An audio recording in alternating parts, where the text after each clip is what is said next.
Welcome everybody. Thank you for welcome to our third class. Sorry, just making sure I have everything on and that this is recording correctly and so on. So at this point, you should have been reading chapter 2. You've done the second discussion and have a good introduction to the response to intervention and differentiated instruction content for this week for this Zoom class. Before we get into the content, I just want to talk about a couple things.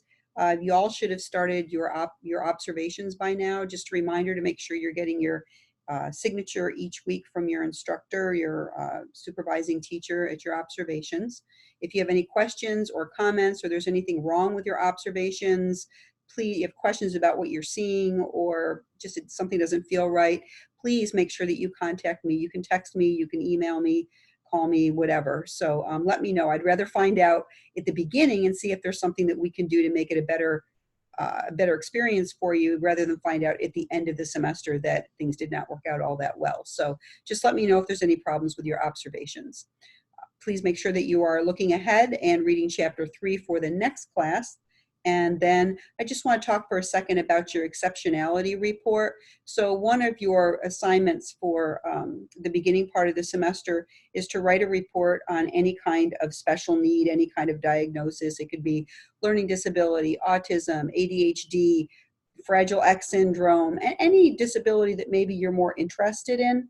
So that's something that you can do early on. Unfortunately, a lot of the assignments for this class tend to build up towards the end of the semester. There's just a certain amount of instruction that's necessary before you can do some of them. But the exceptionality report is something that you can do ahead of time.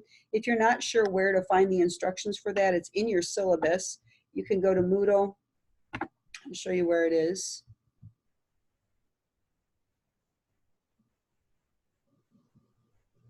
Let's see.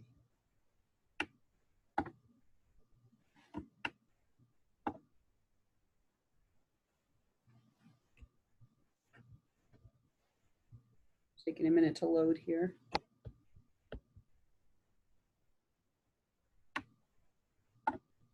A long minute.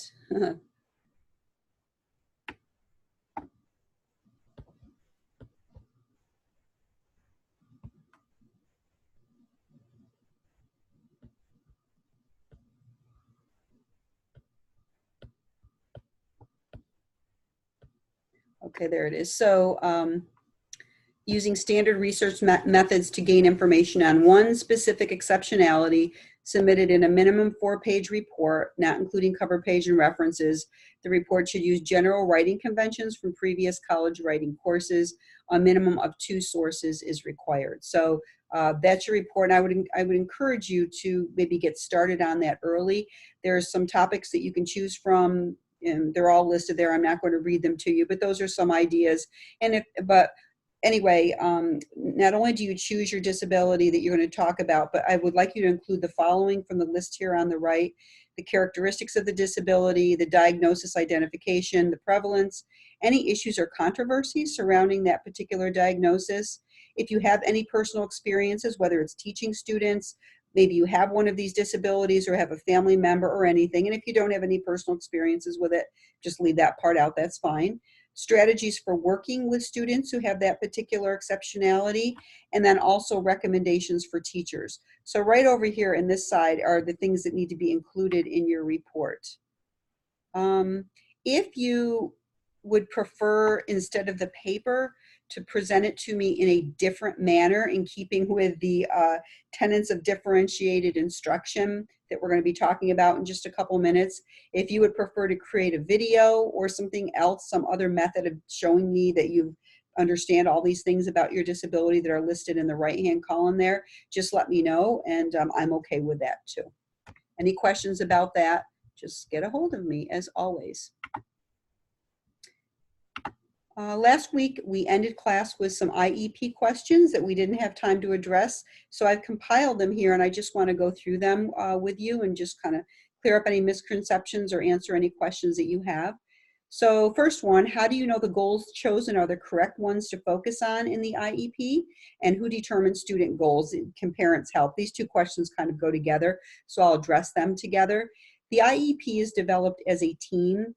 As a special education teacher and the school psychologist, particularly if it's a 3-year annual review of the IEP, you meet once a year, every year annually by law, and you go over the IEP and determine if you want to keep the same goals or have different ones. You know, if they've met certain goals, you might want to have other ones and so on.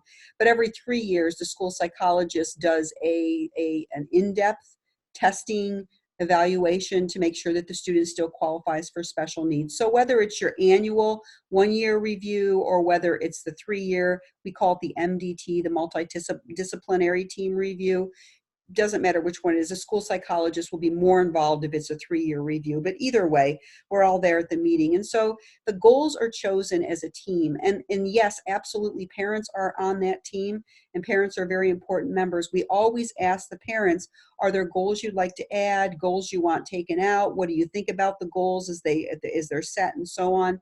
So the parents are very important members of the team. So we come up with that together. But as far as knowing if they're the correct ones, they're data driven. So for example, let's say you have a student with a learning disability in reading. We are going to look at the most recent reading assessments to determine if the student is making progress, if they're in the right reading program, if they're receiving the correct interventions, the correct amount of time on those interventions, and so on. And the goals are focused on that. If they're behavioral goals, we're going to look at behavioral checklists, behavior contracts, behavior plans that are in place, and see if they're working. Let's see which goals they've met. We'll take those out of the IEP. Are there new goals that we need to focus on? If so, we'll write them in. So I hope that answers the question. The next one, what if the parents think differently than the team about what's best for the student? The parent voice, as I've said, is super important. So we're always polite. We always listen. We try to incorporate what the parents' desires are. We really do bend over backwards to accommodate parents, but sometimes parents, they don't want their child receiving services. Sometimes they do disagree. And if the parents deny services, they don't want their child in special education, then we have to go with that. And it can be a sad situation once in a while. It doesn't happen very often, but we do try to incorporate whatever the parents want for their student. What tests are done to see if a student needs an IEP? Well, that depends. If we're looking at a learning disability, we will give an IQ test. And typically it's the WISC, I think it's the Wechsler, I'm probably pronouncing that wrong. Intelligence, I'm sorry, I can't think of what the acronym stands for right offhand, WISC. You can look that up, it's easy enough to Google.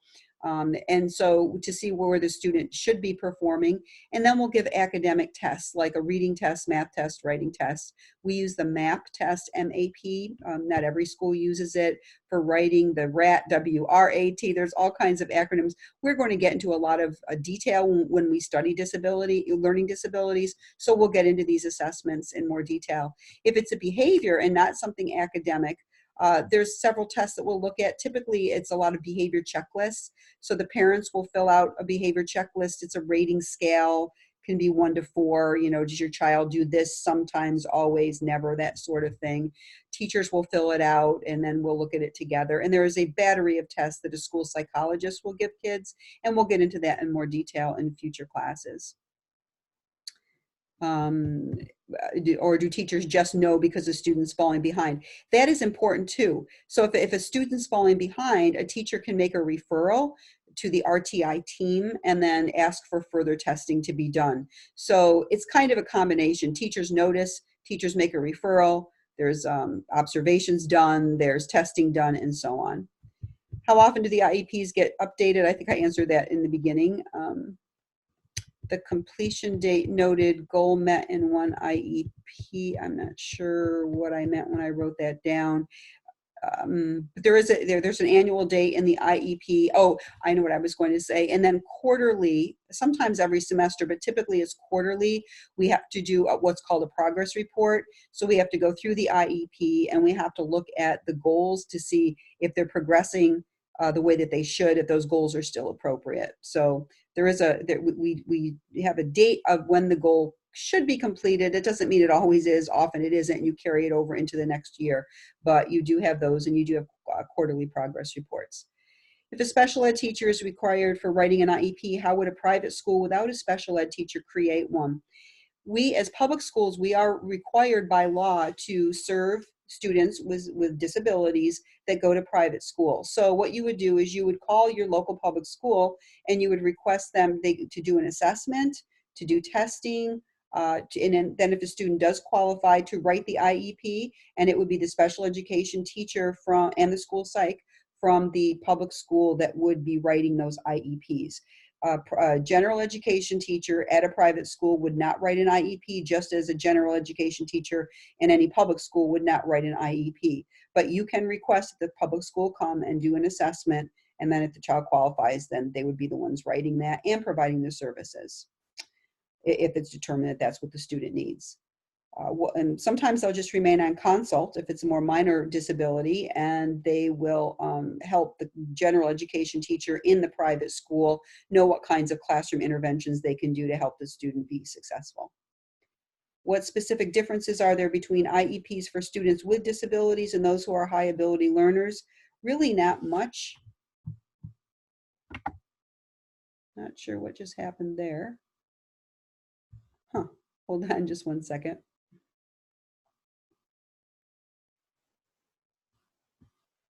Maybe something with my internet for a second. Anyway, not very much is different. The IEPs all have the same sections that we looked at last week. They all have present levels of performance. You always start with who showed up at the meeting and the dates and whether parents were there, and you got the parent signature and all that. But present levels of performance are in all of them. Any assessment data that you have are in them. You write goals. You have accommodations as needed. You have transition plans for kids who are 16 or older. So they really aren't that much different. You still have all the sections. So those are the IEP questions that you folks posed last week. If you have any other questions about the IEPs, how they're written, or the process, or the meetings, or your role as a general ed teacher, please don't hesitate to ask. All right, last week I told you the story about the old way and the new way of putting interventions in place to help students who are struggling and students who are high ability learners as well. And if you recall, in the old way, it was kind of, I would call it a wait to fail method. We waited until kids weren't doing well, possibly by the time they were in third grade, or some kids it was sixth grade, seventh grade, eighth grade, or even high school. And before we would start to put supports in place, extra interventions, extra instructional time, and all those kinds of things. But with a new way, and the new way is response to intervention, with a new way, teachers, and mostly general ed teachers in the beginning, start putting interventions in place right away. You don't wait for an IEP. You don't wait for someone to come in and test. You don't just wait and say, oh, let's just see how they do and see if they grow out of it. You start helping that student right away. And that's the benefit to RTI, response to intervention. You're going to also see the letters MTSS, which stands for multi-tiered systems of support, because when you go into schools, you're going to hear of both of those things. So I wanted to make sure that you knew what MTSS is. MTSS is kind of an umbrella of the total package of what you do to help students who need extra interventions. What we focused on in the videos and the discussion last week, the second discussion last week, and what we're focusing on here in this this class is RTI, response to intervention. And we talked about the 3 tiers of support, and we're going to get into great detail of that tonight. This is going to be the focus of our class tonight. But you just need to know that multi-tiered systems of support is much bigger than that. It involves professional development, meaning that if we are asking our teachers to do interventions and strategies for students, we have to teach them about them and what is the evidence base for using them, how do they implement those interventions, and that sort of thing. It requires lots of teamwork. There's a lot of people coming together on these teams, school psychologists, different teachers from different disciplines, special education, general education, administration, speech therapists, school guidance counselors, social workers, and so on. Curriculum design is very important. We want to make sure that we're choosing evidence-based curriculum that works for all the students in our classroom as best as it can, and then that we put interventions in place with different curriculum or revised, or what's the word I'm looking for, curriculum that just makes the instruction accessible to students who might need something a little bit different. We have positive behavior intervention and support programs school-wide so that kids know what the expectations are. We will get into positive behavior intervention support in a future class. Parents are involved in this intense school and community collaboration. So I just wanted to make sure that you saw this graphic. I think it's a good one to see where RTI fits in under MTSS, multi-tiered systems of support. You are going to hear both of these terms as a teacher in no matter what school you end up teaching in down the road. So what is it? You watch the short video in your instruction. If you have not watched the videos from the discussion number 2 last week, please make sure you watch those videos each week. I'm assuming when you come to these Zoom classes that you have watched those and have at least a basic understanding of the content that was in them. I know that you do have that basic understanding from reading the discussion post last week. But anyway, it is a tiered approach to delivering instruction to ensure that all students succeed. It's high quality, research-based instruction at all levels. We use data to make our decisions, which is team-based, to guide what we're doing. We provide interventions of increasing intensity when students struggle, and we have frequent progress monitoring in place, meaning that if a student is using a special intervention, it's easier to give you an example. Let's just say that they have 30 extra minutes of reading instruction a day using some kind of specialized program because they're reading behind grade level. We want to, at least probably once a week be giving them a very short assessment to see, is this working or not? Are they making progress or not? And so the more interventions you receive, the more progress monitoring you're going to receive. So that's what that refers to. Let me talk about this RTI triangle in very simple terms. If you look at the base of the triangle, most students are in that largest section. And tier 1 is what you do as a general education teacher in the classroom. You're going to choose a good curriculum. You're going to deliver the instruction. Most students are going to learn using that, but you will differentiate instruction, which we're going to get into detail in just a minute, for most students in the classroom. But if kids need a little extra help, they're going to get what we would consider tier 2 intervention, tier 2 help. And you can see that's a smaller part, not many students need it. And then if students still aren't doing well and they need a higher level of intensive remediation or intervention, then they would be at the very top of the triangle. This is a very small number of students that we're talking, but these are students that do need more intensive intervention. So we're going to talk first. We're going to get into the tier 2 and 3, the kids who need that higher level of intervention in just a few minutes. But I want to spend a little bit of time on what is differentiated instruction, because tier 1 is what you are going to do mostly. You will do some tier 2 interventions, possibly tier 3, but mostly what you'll do as a general education teacher would be a tier 1 in level instruction. And that includes differentiating instruction. So I want to focus on what that is. DI, differentiated instruction, is a method of designing and delivering instruction to reach each student. So it could look a little different depending on student needs. Students come to school with a variety of learning styles, levels of motivation, experience, interest levels, and academic achievement levels. And that's why you have to differentiate your instruction. It would be nice. It would be easy if everybody was at the same level, but you're not going to get that in your classrooms. And diverse learners require diverse instructional methods. We don't all learn the same way. It provides multiple avenues to get the content. So not every kid is going to respond well to you lecturing. Not every kid is going to respond well to all printed texts. Not every kid is going to respond well to all hands-on learning experiences, which is why you have to have different ways of presenting the content. DI provides multiple options for taking in and making sense of information for kids, and it provides multiple ways to express learning, or what is taught, how it is taught, and how learning is assessed. You do those 3 things in different ways so that you meet the needs of all kids. I think it makes sense.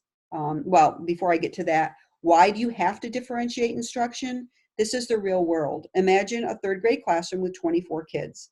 You're going to have, statistically, 2 high ability learners, and bored kids can become behavior problems, so you want to make sure you're meeting their needs. You could have 1 child who doesn't read at all. They're maybe reading at a 1st grade reading level, still learning even their letters.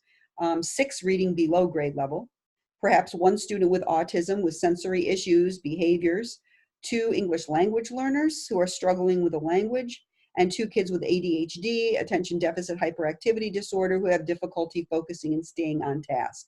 So this is the real world reality of who you are going to have to reach in a single classroom every single day. And that's why you differentiate instruction to meet all these different needs.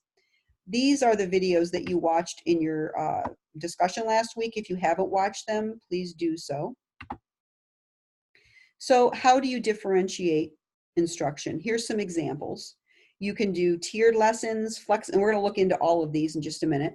Tiered lessons, flexible grouping, multiple intelligence options, an activity called Think-Tac-Toe, layered curriculum, response exit cards, multiple text and graphic organizers, to name a few. We're going to explore those in just a second. I think what I want to do, let me look at something real quick. I wanted to let me jump ahead before we do that.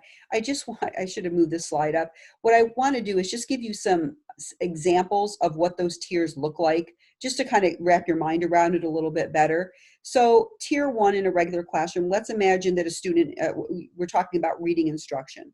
So for tier 1 in a regular classroom, you might have 3 different reading groups based on their reading levels, high, middle, and low, and the teacher would rotate during the hour-and-a-half language arts time among each group. So the teacher, many, you've seen this by now when you're teaching, practicums and so on. So the teacher works with one group of students while the other 2 are working on independent work, and then they'll rotate through. And that's the way that they accommodate the different reading groups in tier 1, okay? That's just one example. There's lots of ways, and we're going to explore a lot more tonight. In tier 2, booting up a little higher on that triangle, smaller numbers of students require this, but these are kids who are struggling a little bit more. So perhaps students reading 1 year below grade level, they go to a Title I small reading group. So maybe 5 students maximum are in this group. They read, they have a reading class daily for an additional 30 minutes of reading instruction in a small group. So that's how you're meeting their needs in tier 2. General education teachers often do deliver tier 2 instruction. What tier 3 would look like in this reading scenario, students reading 2 or more years below grade level will go to a reading specialist for 45 minutes of one-on-one reading instruction daily. So that's what response to intervention can look like for academics. Response to intervention also refers to how students demonstrate what they learn. How do you assess them? You don't have to assess everybody with a worksheet. You can. After you delivered your instruction, you could have them do a worksheet, take a quiz, or take a test. But it doesn't have to be that way because not all kids perform well in those mediums. Another option would be for you to create a poster, not you, the students could demonstrate what they've learned by creating a poster, a video, a comic strip, a picture, a sculpture, any kind of other project, because some kids are going to do better. Some kids don't read and write well, but they can do other things to show you that they have learned your essential learning outcomes, which you want everybody to learn. Remember, you aren't changing the instruction, you aren't changing the content of what you want the kids to learn. In this example, what you are doing is changing the way kids show you what they know. Another way to do that is having conference with a teacher. We have a science teacher at the high school, and she has so many different ways that kids show her what they learn, but sometimes she'll just walk around the classroom and ask her, okay, explain to me verbally what the DNA chain is. And then if they hit the points that she's looking for, her essential learning outcomes, then those kids get credit. She marks it on a checklist. It doesn't always have to be a worksheet, a test, or a quiz. And then finally, we'll get into this more at the end of class, response to intervention also refers to behaviors. So tier 1, you could give for a child with ADHD who needs more movement, you could give them take a break cards. All of these things we're going to get into much more detail in future classes, a little bit more tonight. But I just want to use these examples so that you understand what RTI looks like. Calm down corner, sensory items, flexible seating, where they sit in proximity to the teacher. Some kids you want in the front of the room near you, some kids you want in the back so they can get out quickly if they need to. They have some behavioral outbursts and so on. The seating arrangement in your classroom. So those are all things you as the regular education teacher would be taking care of in the regular classroom. You can manage a lot of behaviors in your classroom without higher level interventions. However, some kids need more. So an example of a tier 2 behavior RTI in that middle part of the triangle could be a behavior contract or a behavior plan. It can be implemented in the regular classroom. You as the regular classroom teacher can develop these yourself, or you could have maybe a specialist, a special education teacher help you if you needed that, if you are in a school that has special education services. But regular general education teachers do develop tier 2 behavior contracts and behavior plans. We will do those in a future class in this course. And then tier 3, what would that look like? Perhaps they would go to the resource room after direct instruction. Once independent work time, it's time for that. Some kids just cannot keep it together for that. So they would go to the resource room for help. A school counselor might provide small group instruction, perhaps kids who are going through grief or some other situation. And at that higher level, there are some kids that receive one-on-one therapy in school. So I just wanted, before we go back to our first activity, I would like you just to kind of wrap your mind around what those look like. And that's why I wanted to give you those examples. So we are going to move to our first activity now. And what you're going to need, and I emailed this to you, it's also always in Moodle. Oops, ask me to sign in again. I will always send this to you in your email. There will be some kind of a document. I've included the class presentation here, so you always have access to that. These are the 2 videos that you will be watching in class. I would like you to watch this What is MTSS video if you're listening to this recording and you have not come to class. So make sure that you're watching both of these videos before you do the activity. And then we're moving into our first one, the differentiated instruction activity. So what I would like you to do is to look up your assigned strategy for differentiating instruction. And down here, here's the assignments with your names. You're just going to do a Google search. Provide an explanation, a rationale for using that particular differentiated instruction strategy, and a visual example. And I'm going to have you pause, and then it says here to use your Zoom screen to share your strategy.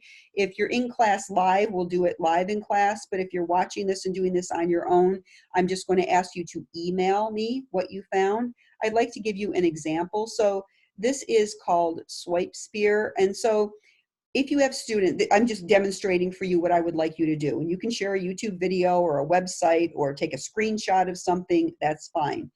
If you are presenting in class, you're only going to have 2 minutes, so it's going to have to be short and sweet. So here's my example.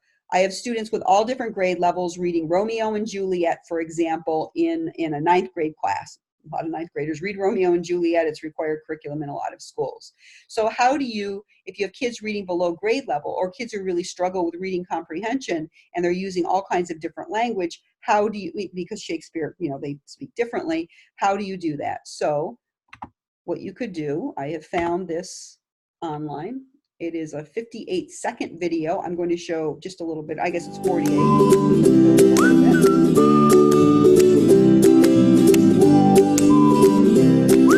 There's really no talking in this video, so I'm not going to worry about the sound. But you can see that it's very difficult to understand because they're using Shakespearean language. Yeah, the same thing. The Swipe Spear, this app, as you see, what they've done is they have taken difficult to understand language and they have put it in more simplified English, and that will help the child understand it. Is going to have access to reading in general, let alone understanding the language. So what you would do with your strategy, go do a Google search, find something about it. Doesn't have to be a video. It might just be a screenshot of a website, or maybe you're going to talk us through a website, whatever. The rationale for using this, it provides content at multiple reading levels and gives access to the course content to all learners. So what I would like you to do is to just do your whatever it is here, look it up. If you have a question, text me, call me, whatever. If you're accessing this online because you are not in our class live, I would like you to choose 2 of these and just do this right here. Give me the example, the rationale, go ahead and email it to me. Okay, so you can pause now and do that and then come back to the video afterwards.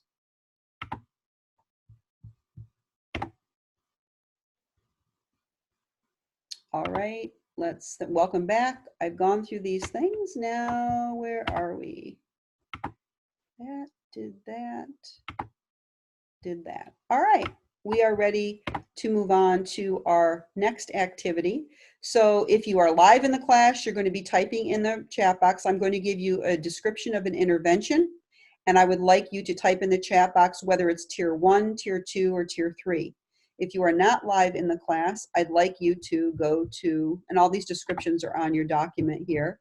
I'd like you to scroll down and listen to each of these, or just read through these descriptions, copy and paste it into that email where you send me your above activity, and just next to it, just write whether you think it's a tier 1, tier 2, or tier 3 intervention, where it would be on that triangle.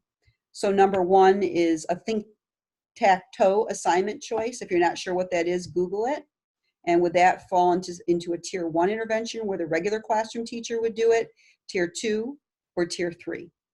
Number 2, kindergarten student with speech articulation problem meets twice a week with speech language therapist. Would that be tier 1, tier 2, or tier 3? And so on. I'll just give you the first 2 examples. The think-tac-toe assignment choice, that would be a tier 1. You would use that in a classroom with all students. They could choose how they're going to demonstrate their learning.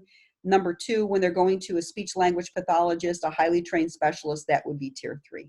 So if you're doing this online on your own, just go ahead and copy and paste those into an email and label them tier 1, tier 2, tier 3, and send that to me.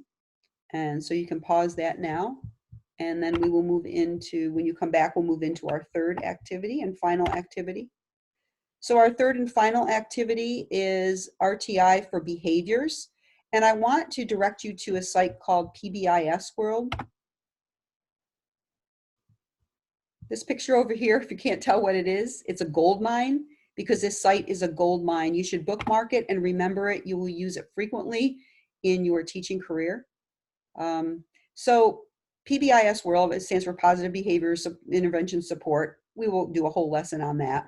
But for now, what I wanted to show you is how they have organized these tier 1, tier 2, and tier 3 interventions. So here, what you're going to do, it says to click on a behavior to start. So find a behavior that maybe you're seeing in a student in your observation, or maybe that you've seen in a practicum, or maybe it's a behavior that you're worried about in the future that you might have in your classroom and you're not sure how you want to handle it. Okay, this click down lack of responsibility. And first it will show you what behaviors that you're seeing.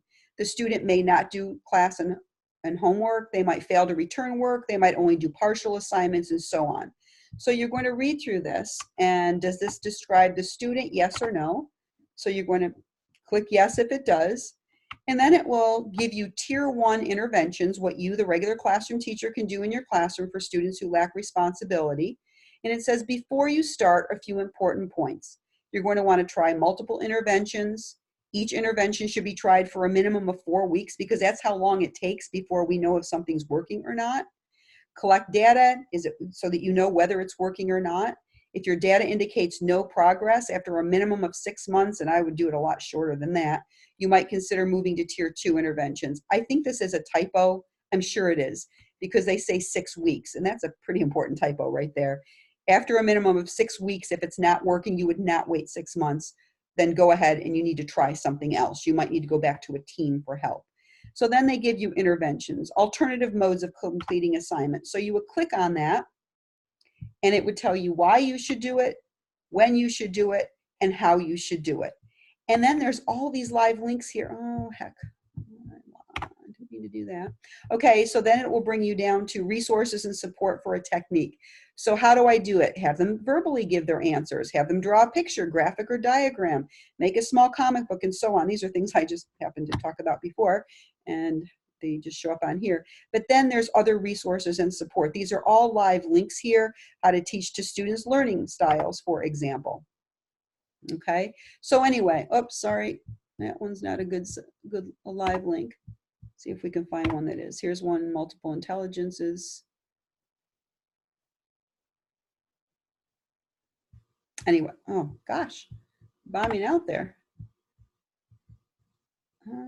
Let's see, teaching style survey. Let's see if all these links are, there you go.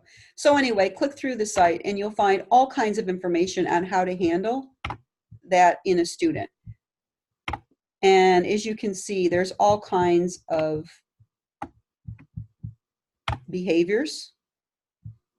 If they're out of their seat, name calling, and so on. So you're going to click through that. Not only do they have tier 1 interventions, they have tier 2 interventions, and I would encourage you to click on some of these so you learn more about it. As a general ed teacher, typically you're not going to be responsible for tier 3 interventions, but these are things that you will be learning about, that your special education teachers and school psychs and social workers will be using. So it's good to know some of these things here. But there is some good information, for example, on reward systems, and these are things that you will and can use, providing students with positive feedback and so on as a gen ed teacher. So for our last activity, what I would like you to do is to think of a student you've observed, possibly a student with a disability, if you can think of one, if not, any student with behaviors. And remember, this is not about academics now, this is about behaviors. Using the PBIS World Flowchart website, practice using tiered interventions appropriate for your student. Your student might require tier 1, 2, or 3 interventions. And then what I would like you to do to demonstrate your learning is, in 1 or 2 sentences, describe a specific student behavior, short and sweet. I'm not looking for a dissertation or a paper here. And then several interventions that you gleaned from the PBIS World site, and just put that in an email to me. If you are live in class, I'll have an online exit ticket, a Google exit ticket or something for you to do. But if you are watching this because you weren't in class, please just put that in the email as well. And by the way, you can always refer back to this document. Everything is on here, every website, every video, everything that has been required for this class, along with the instructions, is right there. And it's also in the class slide presentation that you can click on as well. If you have any questions about any of these assignments, please let me know, and I'm here for you. So thank you so much, and take care. Have a good week.